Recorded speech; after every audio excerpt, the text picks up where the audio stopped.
Welcome back to the Tea with JB. New year, new me. Only 3 weeks into the new year it took me to record this episode. And you know what? Mr. Roberts is in the room next to me and I feel so embarrassed talking to myself, which I don't know why I feel embarrassed. He literally hears me talking to myself all day, either into my phone or just to myself in general. So I don't know why I feel embarrassed, but like it's just so vulnerable, just him hearing me talk to you guys. So we obviously have a new little background going on here. This is a new bed that I'm sitting in. One thing I want to do this year is just kind of like up the production value. You know, we started on a high and we are now we've somehow gone backwards. I don't know how that happened. But we are in an Airbnb in Orange County, California, Newport Beach. And to my left right now, I can literally see the sunset and waves crashing. Like it's truly been so amazing. And if you're like, wow, Jade, like, did you just come into wealth? No, like this is not. Thank God for Mr. Roberts for hooking this up for us. But it has been so nice. We got here. So in December, we were in California 3 times. We went out here once for a tamale party with, I'm just going to call him by his name, Nick's family. And then we came out here for Christmas, which was so much fun. And while we were out here, we were like, we should just, come out to California for the month of January because, we're both from here and we love Austin so much, but like we miss California. Like it's hard to compare anything to California. And this is how I felt my whole life because I was born and raised in California. And then when I was in high school, my parents got a wild hair up their asses and they were like, you know where we should move? Texas. Because my mom's from Texas, her entire family's from Texas. Like my genealogy is Texas, but I'm a Californian. So I've always felt so confused because like I love Texas so much, but like I am a California girl. You know what I mean? Like I just feel most myself here. Like I don't know if you've ever felt like this where you just don't feel like you fit in a place. Like Austin is the only other place I've ever lived where it's like this is good for me. But like when I'm here, I'm myself. I feel just the most at home.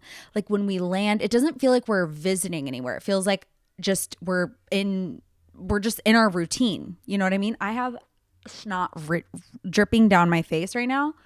Pardon me. I'm like that kid in middle school that's like, like just wiping their nose on their sweatshirt. But yeah, it has been so nice. And one thing I missed about Orange County is that like the fitness culture here, it's just so much more community based. It feels so much more accessible. Like it's so much nicer going to a workout class with a bunch of friends. And I feel like everyone here, the vibes are just way more community vibes. Like when you go into a workout class, everyone's talking to each other. It doesn't make you feel like any type of way. And trust me, I was like the last person, bitch, to ever talk to anyone in a workout class. I remember I first started going to this gym here called the 12. And I was referred to it by someone I worked with. And they were like, oh my God, this gym is so good. We lift weights, like my body's transformed. So I was like, okay, I'm gonna give this a go. So I went and I literally was so shy. Can you believe it? Me, shy. And I walked into that class and I was just like, I remember I would like have such a like mental battle with myself to get into the class. I was like, okay, all you have to do is just drive to the parking lot. Just drive to the parking lot. That's step 1. So I'd drive to the parking lot. I'd sit in my car and I'd be like, all you need to do is just walk into the class. If you are not feeling it, you can get out of the class. So I'd do that. I'd get into the class and then you're not going to leave once you like step into the class, like that's more embarrassing to leave. So then I would just tell myself like, you don't even need to look at anyone. Just like finish the workout, like just do the workout. So that was like step 1. Then once I got comfortable, just like being in a workout class, being there with people, then I started, talking to people. Hi. And then you're like, oh, I like your workout outfit. Like you just start little small talk and then it gets like, you don't go from 0 to like best friends with everyone. Like that's how some people work. That's not how I am. I'm a Scorpio rising. It takes me a second to warm up to people. So like if you're in that boat too, just know like you can take it step by step. But like the more I kept going, the more I'd find other people who I really like, jammed with, gelled with. What is that called? Jam, gel, whatever. And then I kind of found like a little crew, and it was so fun because every day we'd see each other in the morning and we would go to the 6 a.m. workout. Have like such an amazing workout. And it was so nice to like not only be with the crew, but like we were friends with so many other people in the class. And it was just like nice to like high five people in the morning. I sound like such a douchebag, but it like really was so amazing. And it really changed the way I looked at fitness. Like 100%. And I remember I would like get Hank, we would get in the car, and my office was on PCH. This was kind of like a crazy, like amazing life I was living at this time. My office was on PCH. So we would go to the beach every single morning. That was Hank's playtime in the morning. And he would just run around, run into the ocean. And then he'd come to the office with me. And then we would just like come home, make a cute little dinner, maybe go on a walk. It was just like good times. I think that, and now being back here, like that gym, none of my friends really go to that gym anymore. They've kind of like spread out, but I've noticed that even at all these other group fitness classes, it's that same vibe. Everyone's like super welcoming. Even the accessibility to a trainer here is more accessible.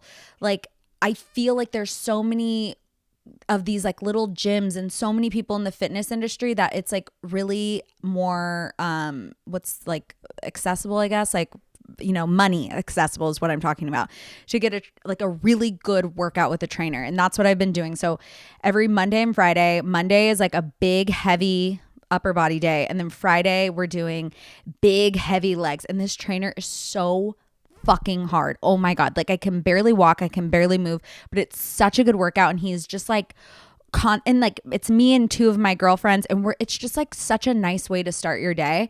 And then, Wednesday and Thursday, I go to this other place where I lift weights too. And those people are amazing too.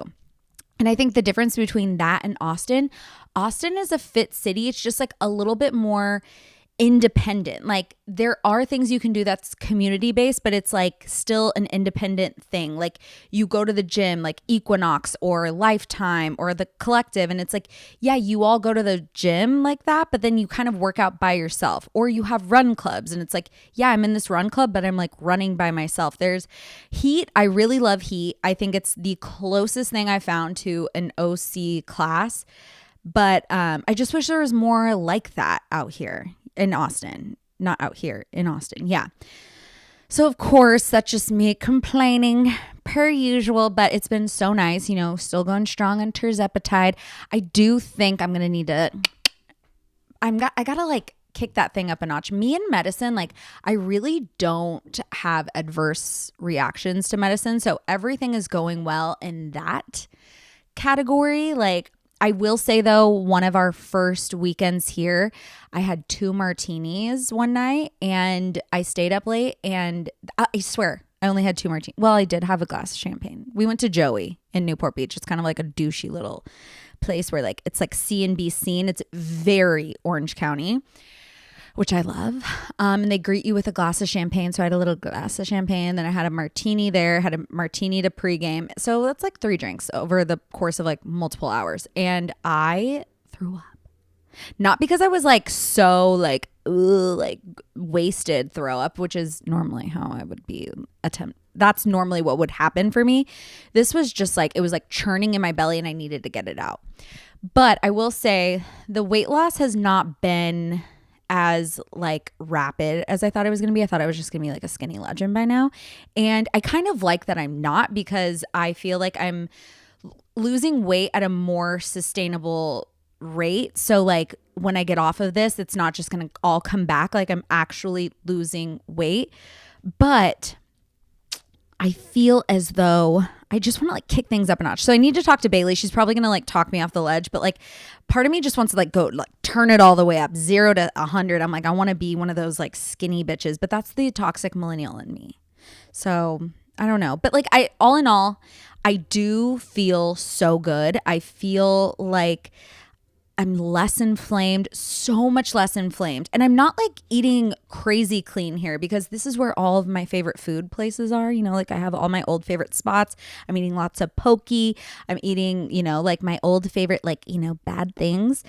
I'm just eating less of them, but like usually I'd feel inflamed and I don't feel inflamed at all. It's so nice. Like that has been the number one thing I'm most grateful for.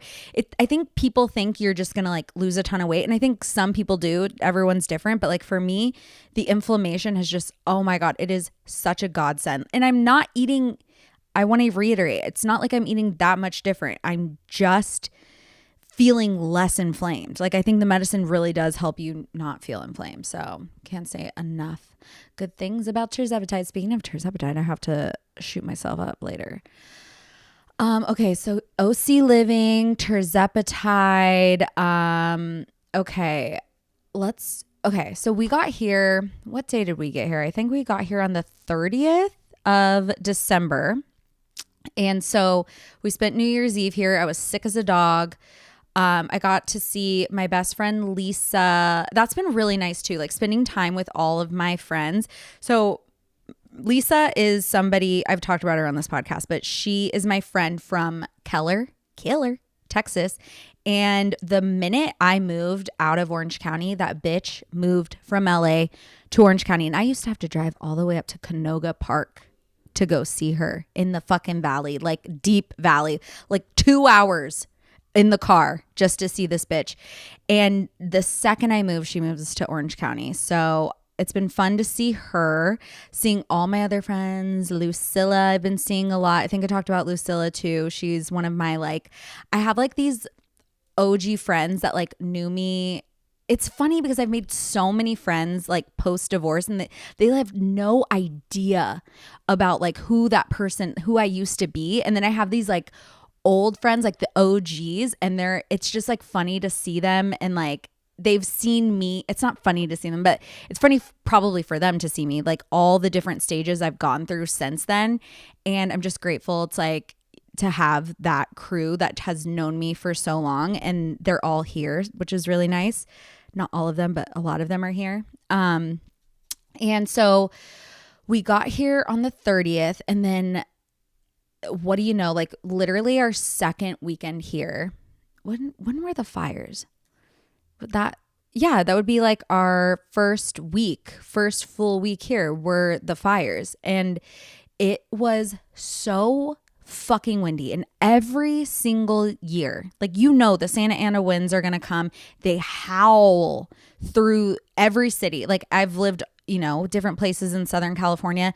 They affect everywhere in Southern California. It's these like crazy winds that keep you up at night. And this time it was so fucking scary because the fire started in the day. And so when you're just seeing the destruction happen in daylight and then you are so scared to go to bed because you just hear these winds. And I remember like all night just being like, it was like a nightmare. I'm like, oh my God, these winds are so bad. And you can just feel like what they're doing to California. And luckily we were so far away from them. But like I've lived in Southern California most of my life and I've never seen anything like that. It was beyond devastating. It felt like apocalyptic. It felt like biblical. I can't believe some of the shit that has happened. It's just so scary. And like I used to live in a place where we always got fires, but like it's never came down into the community like it did this time. And so I posted a bunch of ways to donate on my Instagram. If you guys are, feeling generous, I'll make a little LA fire highlight and then you guys can go back and refer to that. I know Kelly Grace May, she also has an LA fire highlight. I think Hannah does too. Maybe even Taryn Lamb, ever heard of her? She might have I don't know. I don't want to misspeak and like you guys go to Taryn's thing and you're like, what the fuck?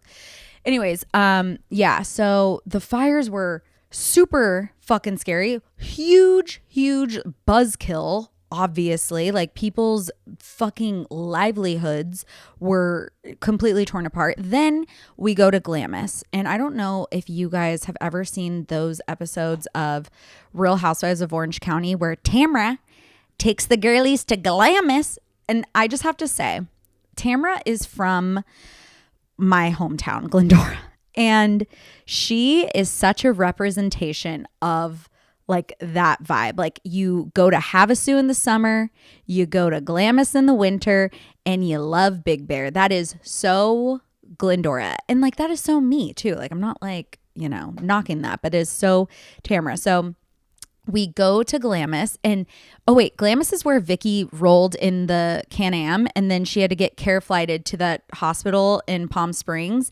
And then Shannon was golfing with Megan King Edmonds and then they wouldn't go see her. And then that like made Heather Dubrow really upset. So that's Glamis. Okay. So we're going with Mr. Roberts' friends who are dolls. They are so amazing. And I'm used to people like when I tell them I don't want to do something, they make fun of me and bully me until I do it. These people are like, they're always at Glamis. They're always in Glamis. They're always like, on the dirt bikes and the Can-Ams. And I'm like, I'm feeling a little uncomfortable. They're like, totally get it. Let us know. Like if you want to do it, no pressure.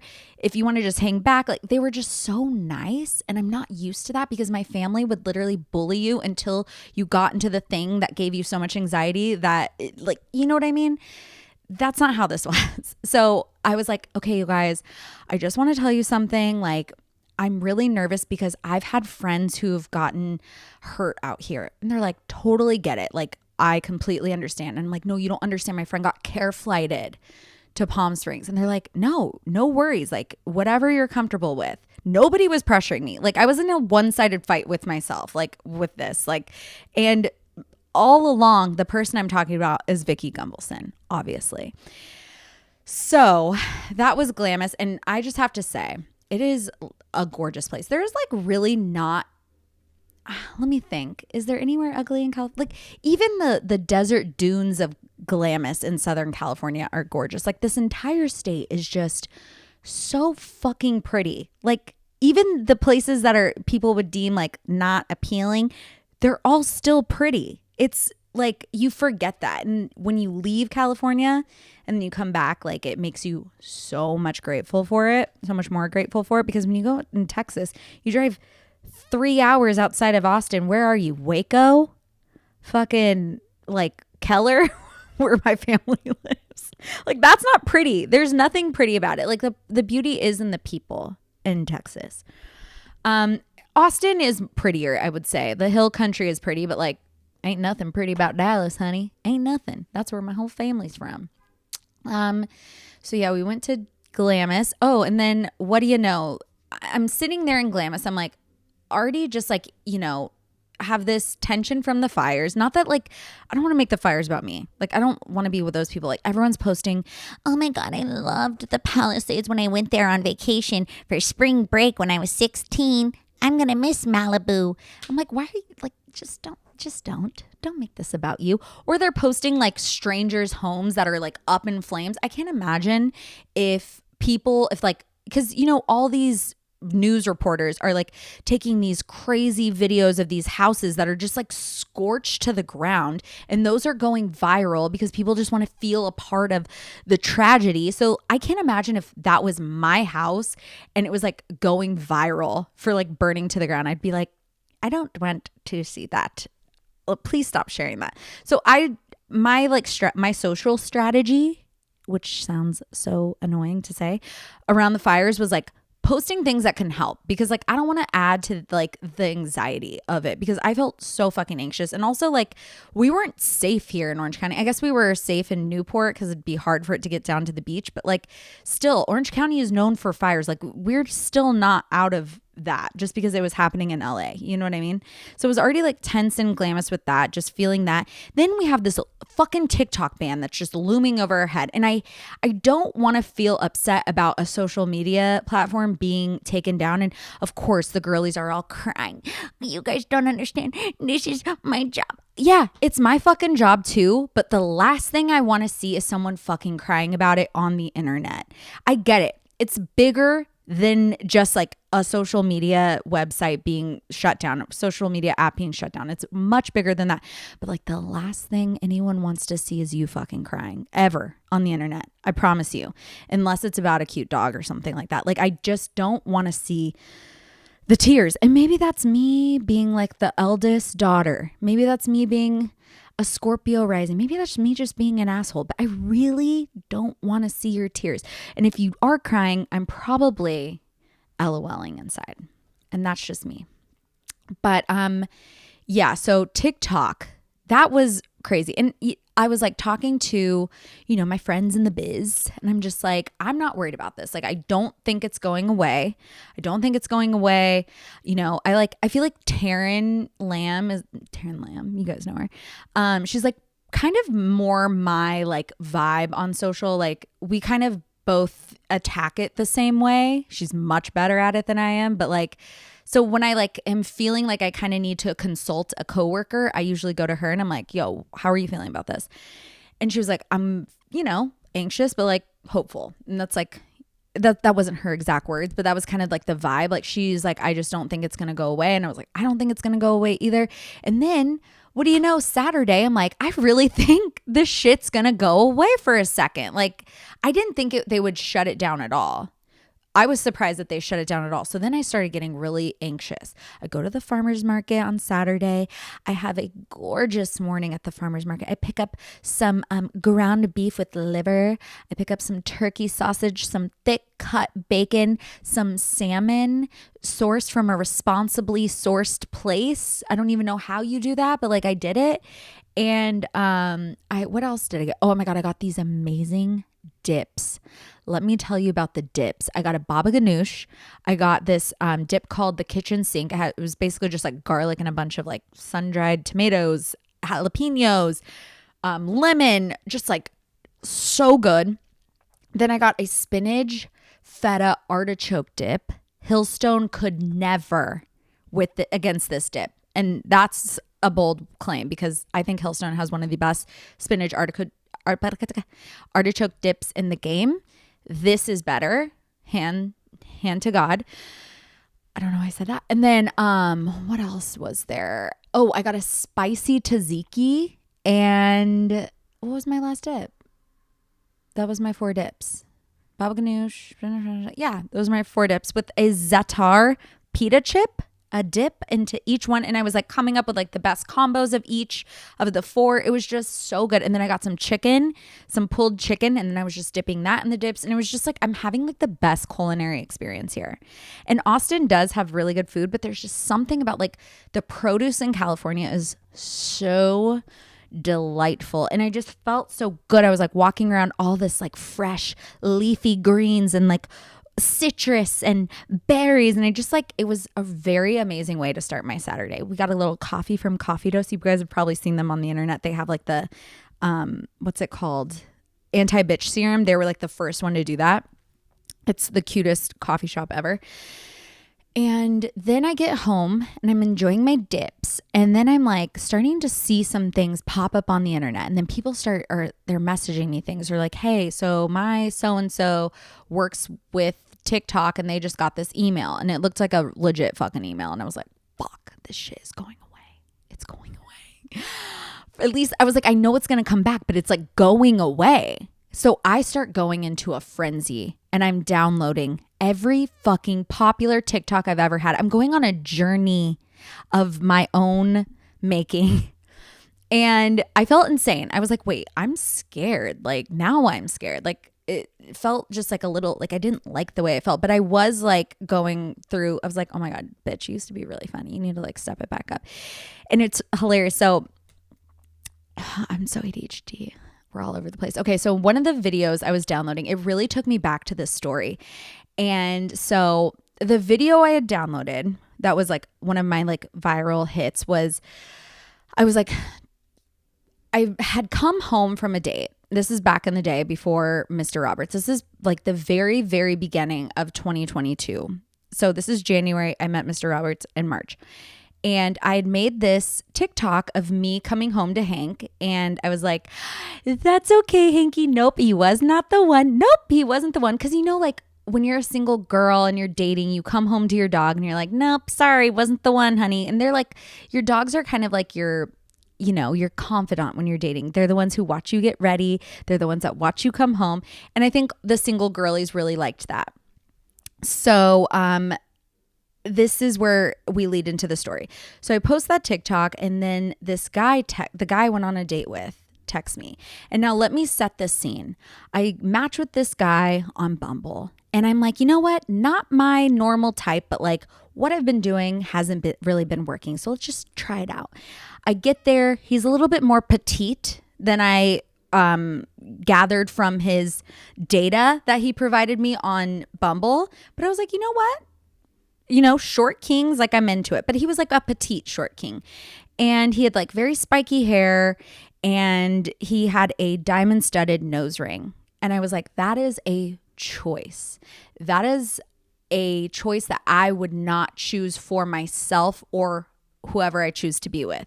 So immediately was like, no, he's a little too femme for me. No.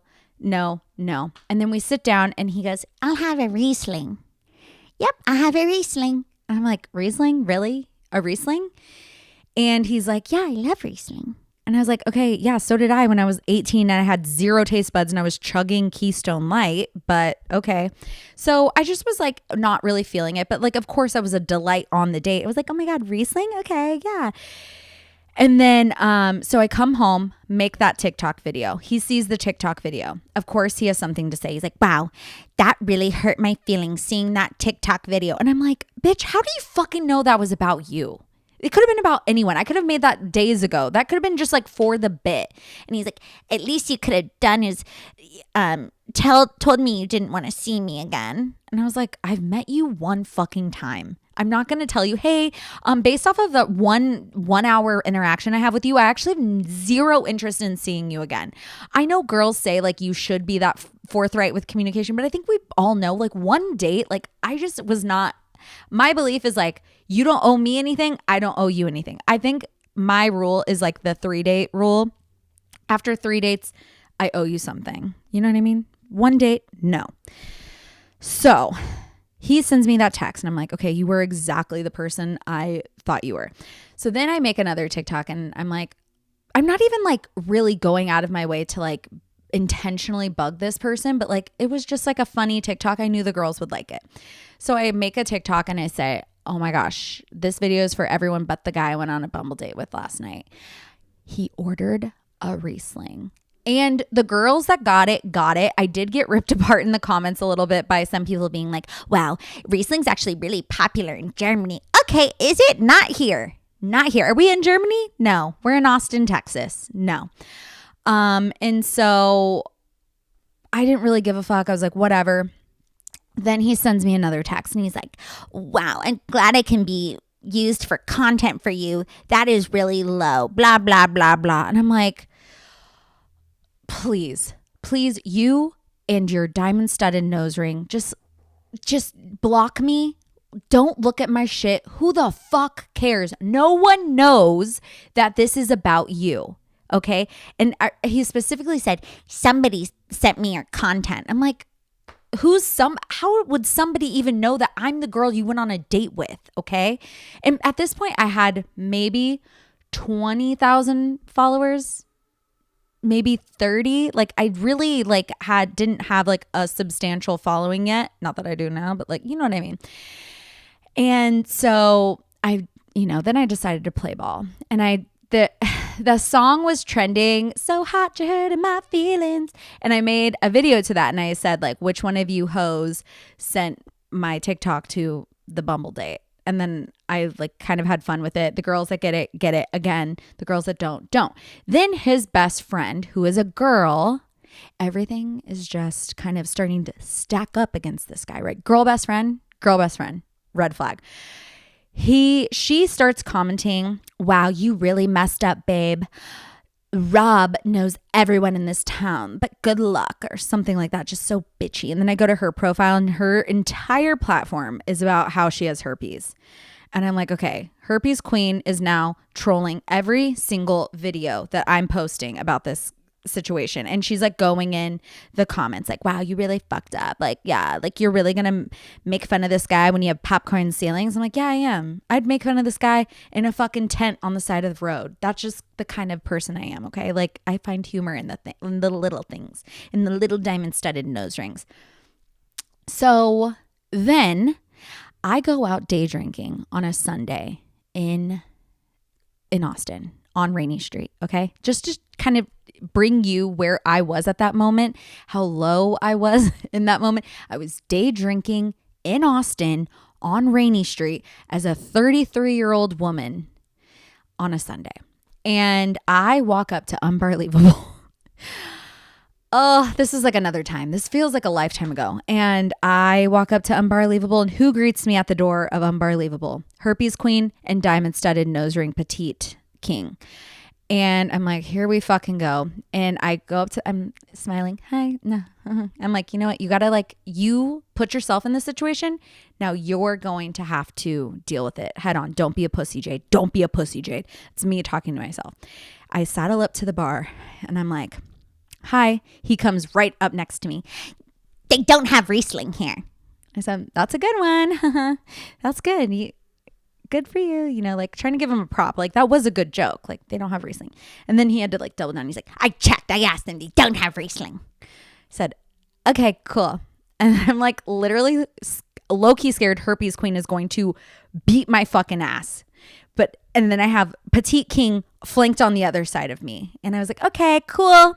Bye. And he's like, bye. He like does like a little hair flip and like walks away. I was like, oh, Jesus Christ. What the fuck am I doing? How did I get here? How did my life get here? So that's what the downloading all my popular TikToks really brought me back to. And I'm so grateful that I matched with that boy from Chino Hills, California, Mr. Roberts. And so I think that's where the story. Oh, there's one more thing I want. We are not even close to done. Okay. I made this TikTok that did not get as much traction as I thought it would. I think my algorithm's fucked up, but like, can we talk about the wellness community? Like the wellness community is unwell lately. I'm sorry. The raw milk has gone to their head. I don't know how we went from toxic diet culture to toxic wellness culture. Everything is killing us. Everything's making us sick. Everything's inflammatory. Everything is disrupting something in your hormones. I'm sick of it. It is so triggering. It almost feels like we've gone from this like deep control over just like calories and fat content in food to deep control over everything else. It's like the control just shifted into another category. And it still feels like very like a little disordered. You know what I mean? And I don't like it. It like really scares me. It makes me really anxious, especially if you're somebody who's had a loved one die from cancer, which who the fuck hasn't? Everything causes cancer. Everything causes cancer. And that was like kind of one of the things because, you know, my grandma died from cancer and she was my best friend. And I like, it felt like after she died, like everything was going to kill me. And like now these people are just like, they're putting that in your brain. And I just feel like it's like so bad. And I fear we've like we weld ourselves a little too close to the sun and we're going to get burnt soon. It's unsustainable to live like this. Like we're switching our beds, we're switching our couches, we're switching our rugs, we're switching everything. Like it's impossible and it's so fucking expensive and it's so scary. And I feel like they're scaring people into spending money on their links. Shop my organic thing. Shop my 100% cotton thing. Like it just feels like another like shitty marketing tactic. And that's like one of the problems I had with like becoming a creator because I talk so much shit about MLMs and I'm like, really, what's the difference? But I'm like, you know what? No, there is a difference because like you are coming to me because like you like me. Okay. And like it's just like we're friends. Like I'm giving you like, oh my God, I really love this thing. I'm not loyal to one company, which I think is the difference between that and an MLM. But like this feels very MLM-y to me and it's just giving me bad fucking vibes. And like it keeps getting crazier and crazier. And I love these people who are like in their 20s. They're like, I don't have why I look so young is this product. And this is what I'm doing to look so young. And you're like, bitch, how the fuck old are you? And they're like 28. You're still a fetus in the uterus of life. If you are in your 20s, you are a fetus in the uterus of life. Even if you're 29, I don't give a fuck. You're still so young. The anti-aging stuff, that kind of stuff, you're not credible. You're not a credible source. Now come on over to the end of your 30s, honey. I'll tell you how to stay young. And if you're somebody, another thing I want to say, I'm bouncing around today. I had a little bit of the mushrooms as I do. I think that we start Botox way too fucking early. And we start filler way too fucking early. And do you. But like, I'm telling you, you don't need it until later in life. Like, I didn't get Botox until I was 30. Yes, I probably needed it before. If you've seen any of my before pictures, I for sure needed it. But I was blissfully unaware. I was blissfully walking around with those forehead wrinkles and I didn't give a fuck. I was like, you know what? Future Jade's problem. And guess what? Future Jade looks great. She looks better than ever. Future Jade's got me. And I know Future Jade will know exactly the time that she'll need that first facelift. And yes, I said first. I feel like it's going to be a little soon, but it's just going to be a light tuck. Just a light little nip behind the ears. We call it a ponytail lift. And I heard ponytail lifts are very fucking expensive, like in the 6 figures. So I got to start saving now because I need a new car and I need a ponytail lift. Okay, that was one thing I wanted to talk about. Let me know what you guys think about that in the comments below. Now we have to talk about pop culture. RHONY.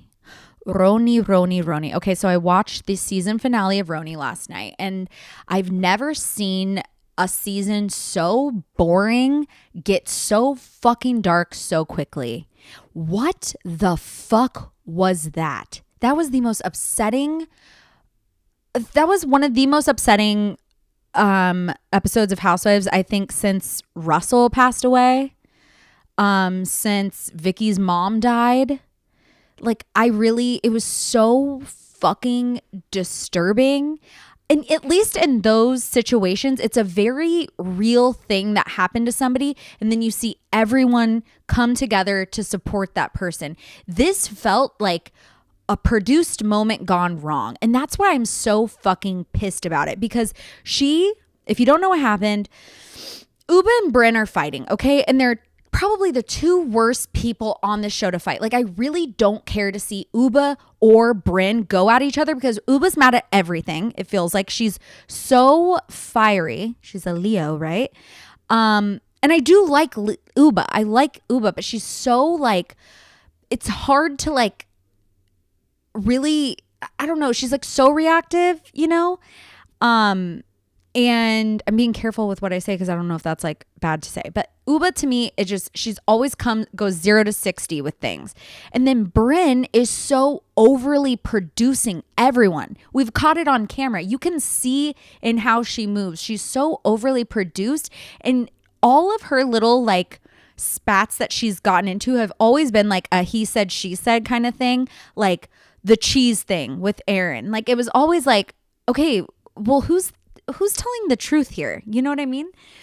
And so in the last episode, Uba and Brynn are fighting and Uba's saying that Brynn like sucked dick to get this job, which is already just like, oh, like, we're really doing that? And then Brynn's crying and the girls are on Brynn's side at this point. They're like, yeah, like that's fucked up. Uba was like, I only said it because she said it and blah, blah, blah. Then Brynn says, Uba saying that is so hurtful because she knows I've been assaulted. And you're like, fuck, that's deep. Like you think Uba would know better to say that. Then the cameras go down, but like we still have footage, which I kind of loved. But I also kind of didn't love it. Like it was so chaotic and it was so like dark when this part of the show happened. But I thought the girls did a really good job retelling it. So Uba gets told by, I think, Jessel. Jessel was like, hey, did you know that Brynn got assaulted and you're like saying this about her? Like that's what she's saying. And then Uba's like loses it. She's like, no, I didn't say this. And then they're going back and forth. And in hearing, I feel like my 2 favorites of this season, I don't know if this is an unpopular thing, but I really love Raquel and Jenna. I love their friendship. I love their vibe. I love their story. Even though we don't really get to see a ton of Jenna's life, like she's guarded clearly, I just think Jenna Lyons is a very interesting person, and I kind of just like watching her. And I think Raquel is also the same way. Like I just like watching her.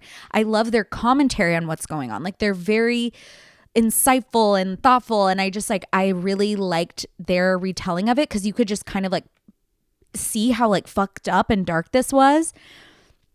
So I don't know, that's all happening, and the show is just too boring for that. Like I need more people of Raquel and Jenna's ilk, and you would think Rebecca Minkoff would be that, but it sucks that she's so fucking boring.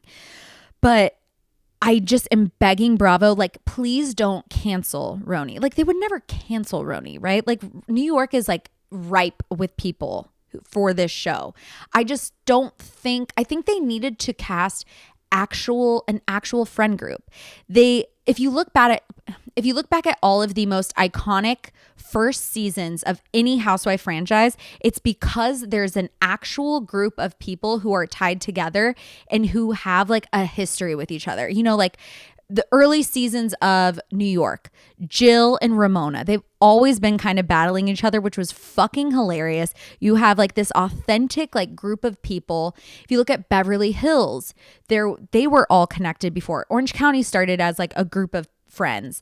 Every single one of these franchises Salt Lake City, oh my God, everyone knows each other in Salt Lake City. It's crazy. Like Lisa Barlow knew Heather Gay in college, and then Whitney and Heather are cousins, and then Jen Shaw was friends with Meredith, and like they all were like had like an actual like group of women who like moved in the same circle. This new cast of RHONY, their number one problem is that these people did not really move in the same circle together. It all felt very disjointed, and I need it to get back to like a crew of women that, you know, hang together. Honestly, you know who needs a show? Austin, Texas. I'll tell you that much. But yeah, that's my thoughts on RHONY. It's just like, and Brynn, to me, she feels very Brandi Glanville adjacent. She's like, Brandi, I don't think lies. I think Brynn is a huge liar. And I think Sai had it like on the fucking nose when she said that Brynn probably lied growing up for attention. And this is kind of just like that learned behavior. But I think the thing that really ruined Brandi is that she is so chaotic and she is so overproduced. She's so extra. And she's so, what did I say on my Instagram story? I actually wrote this down before. Beep, beep, beep, beep. What did I say? I said, okay, yes, this is why I think Brynn is very Brandi Glanville adjacent. They both are way too loosey-goosey with their words. Like they don't really realize that their words have a lot more weight, especially on the show, than I think they take that a little, they're just too loosey-goosey with their words. I think that they overproduce themselves. They take it upon themselves to create this like crazy scenario, like, you know, Brandi Glanville slapping Lisa Vanderpump. Like it's always like too much. And I feel like that's what happened in Morocco. Like Brandi probably took it a little too far. Caroline was fucking done. She's not going to play those fucking games. That is like a messy situation I don't want to touch with a 10-foot pole. And I think they both really love a shock factor. Like they love shocking you. Brynn is always saying the most like shocking, vulgar things. Like I would never talk to anyone's significant other the way Brynn does. And I know it's like fun, flirty, whatever. But like I wouldn't fuck with that.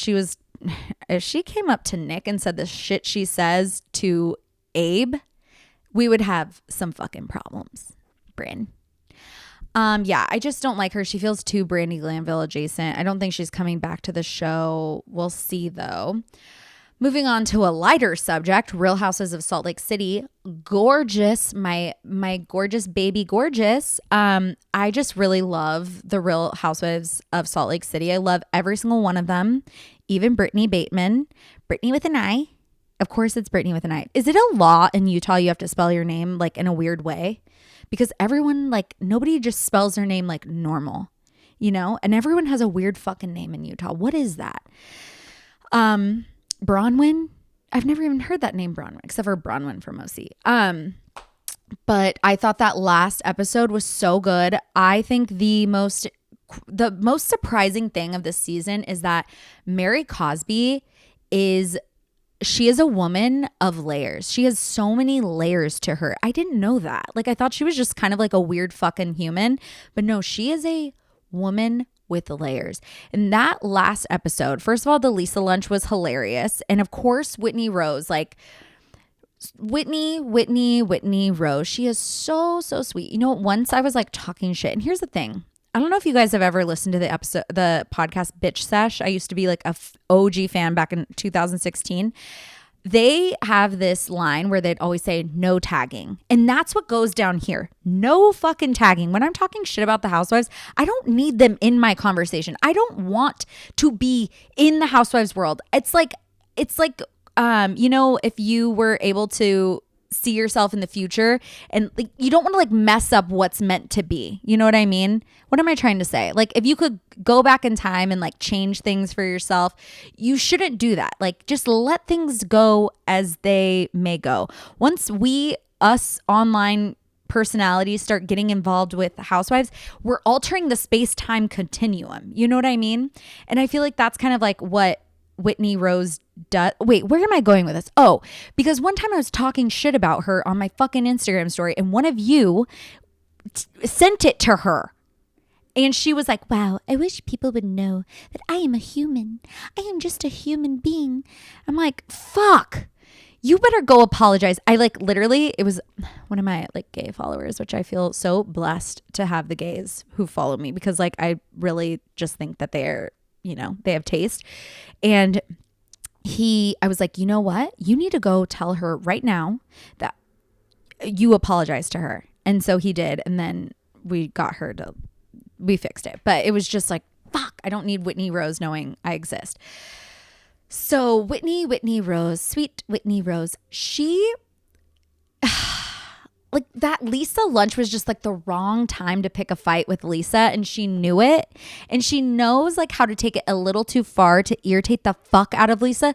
Like, she knew saying that Lisa returned all of her clothes was going to piss Lisa off on another level. And Lisa is not somebody who can just like take a fucking joke. It's like she's either cool or she's fucking pissed. And of course, Whitney Rose kind of ruins the lunch, and then they start yelling at each other. Then we get to this final dinner that they have, where it's like, of course, Heather Gay, who I love, gives this like grand finale speech the way she does. Like, you could tell that woman was raised in the church the way she knows how to deliver the gospel to the women. You know, it's artful. And then she tells them we should all show each other the worst text messages we've ever sent about that person, and then that person has to read it. Like, whose fucking idea was that? That was definitely a producer's idea, because no one in their right fucking mind would ever do that. Ever. I would rather die than have someone see the shit I text about them. I mean, I would have to stand by it, but like, of course, everyone's going around. There's the stuff that they're reading about each other was like butthole clenching. Seeing Bronwyn cry, in Angie K saying Todd has 1 foot in the grave, 1 foot on a banana peel. Ooh, that would be hard. That'd be really, really fucking. Angie's text was the worst text out of all of them. Even Whitney Rose. Angie's, I think, was the most insane thing I've ever heard. Like, I talk a lot of shit, but I don't talk like that. Like, I talk about shit about people the exact same way you're seeing me talk shit about people. I don't get like that nasty with it. But then, of course, Whitney Rose has to ruin it. And she brings up the exact thing that she knows Lisa Barlow is going to lose her fucking mind over. And she kept saying to Lisa, like, don't you understand the rules of the game?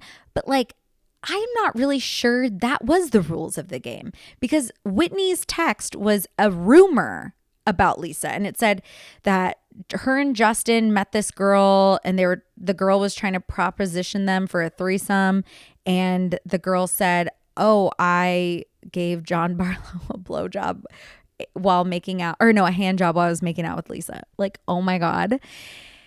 You know that's going to send Lisa to the moon. And Whitney's like, "No, I want to burn it. I want to burn it." It's like, what are you, like, that's not even talking shit about Lisa. That is spreading a rumor on camera. And you know that's going to send Lisa to the moon. Why would you do that? That wasn't the game. And she's like, "No, this was the worst thing I said about you." No, you didn't, bitch.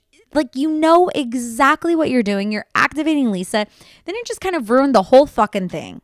And I'm like, I'm really good on Whitney Rose. I don't think I need her on Salt Lake anymore. She doesn't really add anything to me. Like, I think she really takes away more than anything.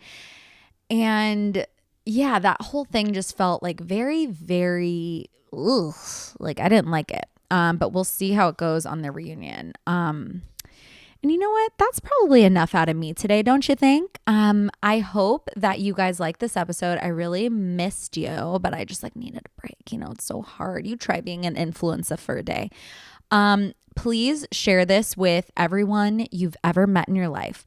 Just grab their phone, play this on Spotify, turn the volume all the way down. They'll have no idea it's playing. Subscribe to my YouTube. Like, why is it so hard for you guys to just press beep? Subscribe to YouTube. That's super easy. How about that's your homework? Subscribe to the YouTube. And that's it. I will see you guys next week.